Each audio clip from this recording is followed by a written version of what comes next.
Ward सचिवों का क्या दोष है अंकुश जी, आप ही बताइए। वो उतने दिन नौकरी किए तो उनको अस्थायी नहीं चाहिए क्या? क्यों नहीं चाहिए? एकदम कर रही है। जहाँ पे इलेक्शन है साहब वहाँ पे कोरोना नहीं है, और जिस राज्य में इलेक्शन नहीं है वहाँ कोरोना आ गया।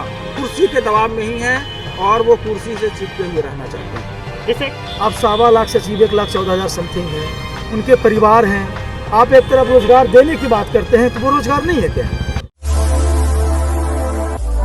नमस्कार, मैं अंतोष कुमार और आप देख रहे हैं देसी बिहार। जैसा कि आपने अभी देखा, जिस तरह से जाप के द्वारा रेल रोको अभियान के अंतर्गत आज सचिवालय हॉल्ट को रोका गया। आइए जाप के नेताओं से बात करते हैं, उनसे पूछते हैं उन्होंने क्यों इस तरह का कार्यक्रम किया जबकि बिहार में कोरोना प्रोटोकॉल चल रहा है। सर ये बताइए, आप लोगों ने किसके तहत रेल रोको अभियान? हम लोगों की 5 मांगे थी, उसी के तहत रेल रोको अभियान चलाए, जिसमें सबसे पहले हम लोग दीदारगंज पे गए ताकि वहाँ से भी बिहार सरकार और केंद्र सरकार सुने। उसके बाद हम लोग सचिवालय आए, सचिवालय हॉल्ट पे भी। मुख्य मांगे क्या थी सर? वो मुख्य मांगे मेरी थी कि MSP लागू होना चाहिए, बिहार को विशेष राज्य का दर्जा मिलना चाहिए। मुख्य मांगे मेरी यही थी। सर जिस तरह से आपने विशेष राज्य का दर्जा, विशेष राज्य का दर्जा तो सर नीतीश जी भी बहुत पहले से मांग रहे हैं। उसके बाद जातिगत नहीं मांग नहीं रहे, वो पॉलिटिक्स कर रहे हैं, राजनीति खेल रहे हैं। केंद्र में किनका सरकार है? एनडीए, उनके गठबंधन का है। उनके गठबंधन का है जी। तो क्यों नहीं दे रहे हैं? वो तो सर वो उनको कन्विंस करना चाहिए ना कि हमारी। कन्विंस नहीं, दोनों में इलू का चल रहा है खेल। जी। ठीक है कि हम ऐसा करेंगे और तुम ऐसा करो।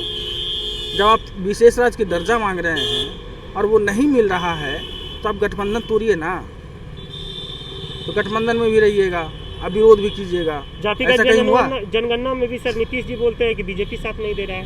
बीजेपी साथ नहीं दे रहा है? अरे बीजेपी साथ आपको कहाँ दिया? स्पेशल पैकेज दिया है क्या अभी तक? कुर्सी पर तो वहीं सर बैठाया है, कम सीट। बस वहीं पे साथ दिया है, कुर्सी पे उठा करके बैठा दिया, वहीं पे साथ दिया है, उसके अलावा और कहीं साथ नहीं दिया।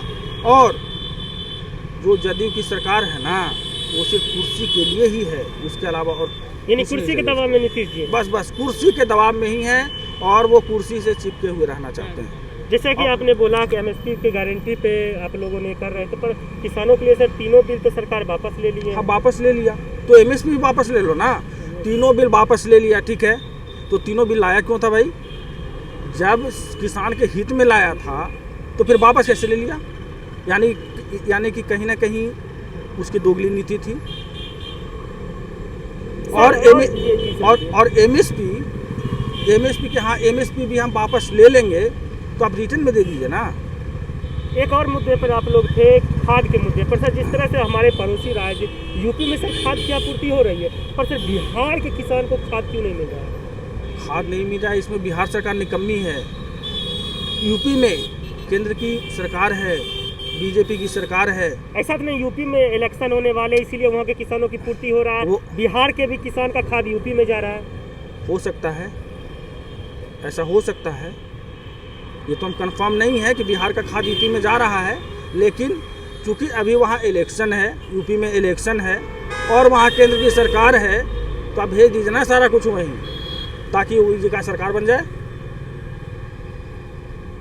एक और मुद्दा था आपका सर रोजगार का। सर चुनाव से पहले बोला गया 19 लाख से ज़्यादा लोगों को रोजगार देंगे, और इधर वार्ड सचिवों का सर 1.25 लाख वार्ड सचिवों का रोजगार छीना जा रहा है। ये छीना जा रहा है। अब यही समझिए, आप 19 लाख में 1.25 लाख वार्ड सचिव को जोड़ दीजिए, उसके बाद फिर और दीजिए,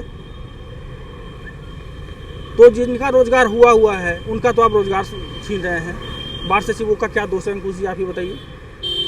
वो उतने दिन नौकरी किए तो उनको अस्थायी नहीं चाहिए क्या? क्यों नहीं चाहिए? सबसे बड़ा बात है सर, 4 सालों तक काम किया, उनको मानदेय नहीं मिला, सैलरी नहीं मिला है सर। अब यही बेरोजगारी ही तो है ना। वार्ड सचिव लोगों का मानदेय नहीं मिला है, अस्थायी नौकरी चाहिए था, वो नहीं मिल रहा है। क्यों नहीं मिला? ये नीतीश बाबू को सोचना चाहिए था, ये गठबंधन की सरकार, डबल इंजन की सरकार को सोचना चाहिए क्यों नहीं मिल रहा है। नहीं तो क्या करेंगे वो लोग? फिर आत्महत्या करेंगे तब क्या होगा? कल सर लाइव हम कर रहे थे, एक सज्जन ने बोला वार्ड सचिव, सर आप वीडियो कॉल कीजिए, हम आत्महत्या कर लें, हम अपने आप को जला लेंगे सर। इस तरह के लोग बोल रहे हैं सर, आपने जो कितना- बोला वो पहले बोल चुके हैं। कितना शर्म की बात है कि एक बिहार की जनता इतना दुखी है इस सरकार से, इस गवर्नमेंट से, डबल इंजन की सरकार से इतना दुखी है कि वो आत्महत्या करने को आपके पास कॉल आ रहा है। एक तरफ से नीति आयोग का रिपोर्ट आता है, नीचे से सरकार, किसी भी रिपोर्ट में देख वो- लीजिए, नीचे से सरकार, नीचे से बिहार को नंबर 1 स्थान मिलता है। नि- स्वास्थ्य हो, शिक्षा हो, किसी पर भी पैमाने किसी से। भी स्तर तो पे बिहार को विशेष राज्य का दर्जा क्यों नहीं मिल रहा है? हाँ वही तो, अब नीतीश बाबू को तो सोचना चाहिए ना, ये डबल इंजन की सरकार को सोचना ना चाहिए। उनको इस्तीफा दे देना नीति चाहिए। आयोग का रिपोर्ट कौन बनाया? भारत सरकार केंद्र बनाया सरकार ना, के द्वारा बनाया भारत जाता है। सरकार बनाया ना, केंद्र सरकार। तो एक तरफ आप कह रहे हैं कि शिक्षा में, स्वास्थ्य में, जितना भी है, बेरोजगारी में सबसे निचले पायदान पे बिहार है, और एक तरफ आप स्पेशल स्टेटस नहीं दे रहे हैं साहब। नीतीश जी को ये इस्तीफा दे कौन देना सा ये चाहिए। कौन सा पॉलिटिक्स है? आपको स्पेशल स्टेटस क्यों नहीं दे रहे हैं आप? क्या इस पर नीतीश जी को इस्तीफा देना चाहिए दबाव बनाने के लिए सरकार पे? दबाव क्या बनाएंगे अंकुश जी, उनको कुर्सी प्यारा है, कोई दबाव नहीं बनाने जा रहे हैं। दोनों अपने में एक दूसरे के ऊपर पॉलिटिक्स कर रहे हैं और बिहार की जनता को मूर्ख बना रहे हैं। आगे क्या रणनीति रहेगी आपकी? आगे आज चक्का जाम हुआ, कल विधानसभा का घेराव भी कर सकते हैं।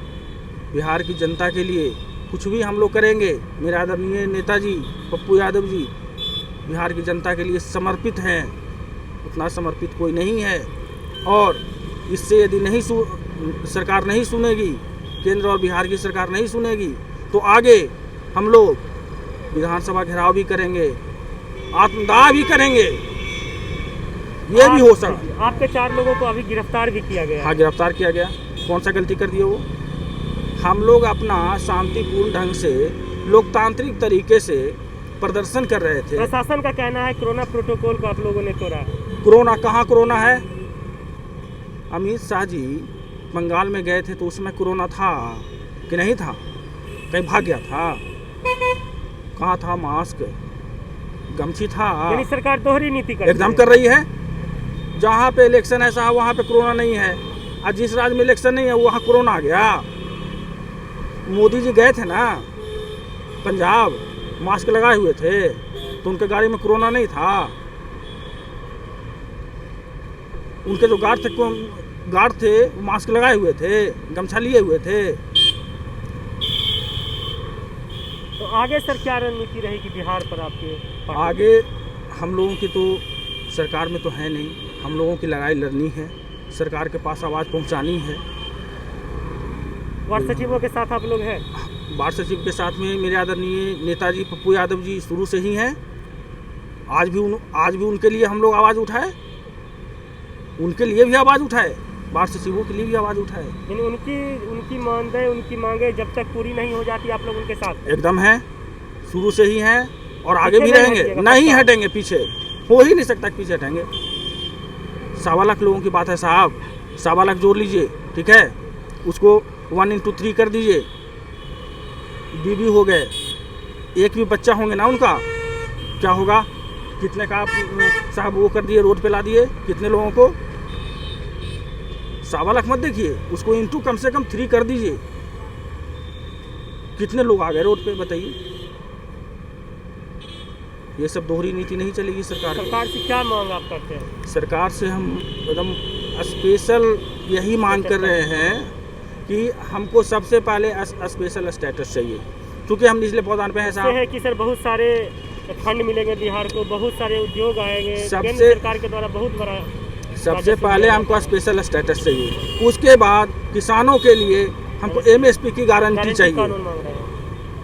ये दो हमको सबसे पहले चाहिए, ये दो करे। नहीं करेगी गवर्नमेंट, नहीं करेगी बिहार सरकार, भारत सरकार, तो आंदोलन हम लोग का चरणबद्ध चलता रहेगा। तो आपने देखा हमारे साथ थे, जाप के नेता थे, इन्होंने साफ तौर पे बोला है कि MSP पर कानून बनना चाहिए। इनका साफ तौर पे कहना है, जिस तरह से बिहार पिछड़े राज्यों की गिनती में आता है, जिस तरह से नीति आयोग की रिपोर्ट आई है कि नीचे से बिहार सब पहला स्थान मिलता है, इन्होंने ताल ठोक के बोला है कि इनका बिहार को स्पेशल स्टेटस का दर्जा मिलना चाहिए। जब के एक और नेता है, उनसे भी बात करते, बबलू जी, उनसे भी बात करते, वह क्या कुछ बोल रहे हैं इस पर, उनसे बात करते। बबलू जी, उनका तो साफ कहना था, आप क्या कहना चाह रहे हैं? जो भी बोले वो तो सही बात है। जैसे ज़रूरी सवाल है कि विशेष राज्य का दर्जा, ये देखिए हम लोग नहीं कह रहे हैं, जी ये नीतीश कुमार के चुनावी मुद्दा था, जी जी मैनिफेस्टो में था। सिग्नेचर अभियान चला था सर, सिग्नेचर अभियान चला था, जब उनका प्रेस कॉन्फ्रेंस हम हुआ लोग उस था वक्त और पढ़ाई करते थे, सिग्नेचर अभियान चला था कि बिल्कुल। बिहार को विशेष हाँ, तो राज्य का दर्जा मिलना चाहिए था। तो उन्हीं की बातों को लेकर तो हम लोग सड़क पे हैं।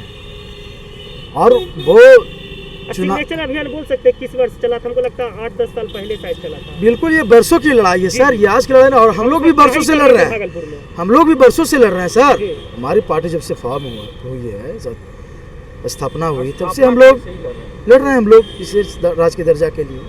और नीति आयोग का रिपोर्ट आया जिसमें हर मैटर पे बिहार सबसे निचले लेवल पे है पूरी दुनिया में। हमारे पास कुछ नहीं, उद्योग के नाम पर कुछ नहीं है, शिक्षा के नाम पर हम लोग बहुत काफ़ी पीछे हैं, मेडिकल के नाम पर हम लोग के पास सिर्फ हॉस्पिटल का एक ढांचा और कुछ है नहीं। मेडिकल के नाम पे माफियागिरी चलता है। बिल्कुल भी माफी। तो कोरोना जो है वो कोरोना में रियलिटी में कोरोना है कहाँ? अगर कोरोना है सर तो 5 राज्य में कोरोना नहीं है पप्पू क्या? यादव ने तो ठोक के बोला था हमको प्रूव कर दे कि कोरोना है। बिल्कुल, इसी में हम लोग पिछले बार भी कोरोना पेशेंट के साथ हम लोग काम किए हैं सर, और ये पेशेंट को उठाकर हॉस्पिटल में उनको हम भर्ती करवाए हैं, तो हम लोग को तो कोरोना हुआ नहीं। पोस्टमार्टम को क्यों नहीं करते हैं? उनको तो पोस्टमार्टम करना चाहिए बजाते।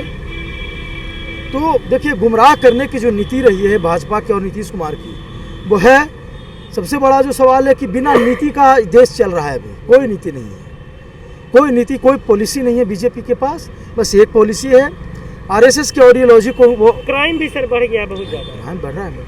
बताइए, एनसीआरबी का रिपोर्ट आप देखें सर, बताइए आप। एनसीआरबी का रिपोर्ट 2019-20 का रिपोर्ट आया है, कैश का रिपोर्ट है सर, कि बिहार में लालू यादव से ज़्यादा भी, लालू यादव के कार्यकाल जो था उससे ज़्यादा बलात्कार, किडनैपिंग, मर्डर। कारण क्या है सर? आप बेरोजगारी दूर नहीं कीजिएगा तो बेरोजगार लोग क्या करेंगे? नीतीश जी तो समाज सुधार आप नहीं, मैं बता रहा हूँ, मैं एक आपको फिलोसफी बता रहा हूँ। क्राइम जब बढ़ता है, क्राइम कमिट होने का फिलोसफी में बता रहा हूँ, मैं आईपीसी पढ़ा हूँ। बेरोजगारी उसमें सबसे इम्पोर्टेंट पॉइंट रहा है। लोग बोलते हैं, क्या बोलता है वार्ड सचिव, आपके अपने आप भूखे हैं, आप भूखे हैं तो आपके दारू बेचेंगे। वार्ड सचिव कमेंट करके बोलता है हम दारू बेचेंगे, मेरा रोजगार छीनेगा। दारू बेचेगा, पॉकेट मारेगा, मोबाइल छीनेगा, घर में डकैती होगा, लूट होगा। IAS IPS मंत्री तो सुरक्षित नहीं है, और आम आदमी कहाँ से सुरक्षित रह सकता है? हैं? एक पुलिस है आज आप एक आप हमको सवाल बताइए, बिहार में ऐसा कौन दिन है जहाँ पे बलात्कार, मर्डर और डकैती, चोर, हत्याएं नहीं होती? बताइए तो है एक दिन? हैं? पूछिए नीतीश कुमार से कि वो कौन सा दिन है बिहार में जिस दिन मर्डर नहीं होता, जिस दिन डकैती नहीं होता है, जिस दिन किडनैप नहीं होता है। तो समाज सुधार यात्रा पे गए सर, समाज को सुधारने के लिए। देखिए, ये नौटंकबाजी है, नौटंकी यात्रा है। जो पब्लिक का टैक्स है, पब्लिक टैक्स पे कर रही है, उनके टैक्स पैसे का बर्बादी है। और ये शराब की जहाँ तक की बात करती हैं, तो इनका ही नेता तो शराब बेचवा रहा है।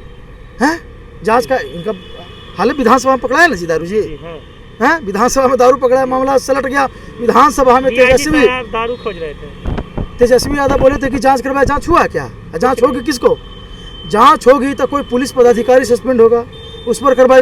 नेता लोग विधानसभा में तो नेता लोग रहता है, किसकी हिम्मत है? पुलिस ऑफिसर की हिम्मत है कि दारू लेकर चल जाएगा, अंदर पी लेगा वो? तो ये गुंडागर्दी है, कुछ है नहीं देश में सर, कुछ भी नहीं है। नफरत, गुंडागर्दी, इसके अलावा कुछ दिख रहा है आपको तो बताइए। 0.29% या 31% शायद इंफ्रास्ट्रक्चर है, इंडस्ट्रीज का सेटअप है बिहार में, उसमें भी बहुत सारी चीज़ें वो बेसिक रूप से चालू नहीं है। तो कुछ है नहीं, बस सिर्फ बोलते रहिए, ड्रामेबाजी करते रहिए, हर 5 साल पर चुनाव आते रहेगा, लोकतंत्र का नाम लेते रहिए, संविधान की शपथ लेते रहिए, जनता को जहर पिलाते रहिए, जनता को मारते रहिए, झूठे मुकदमा शराब में आप डालते रहिए।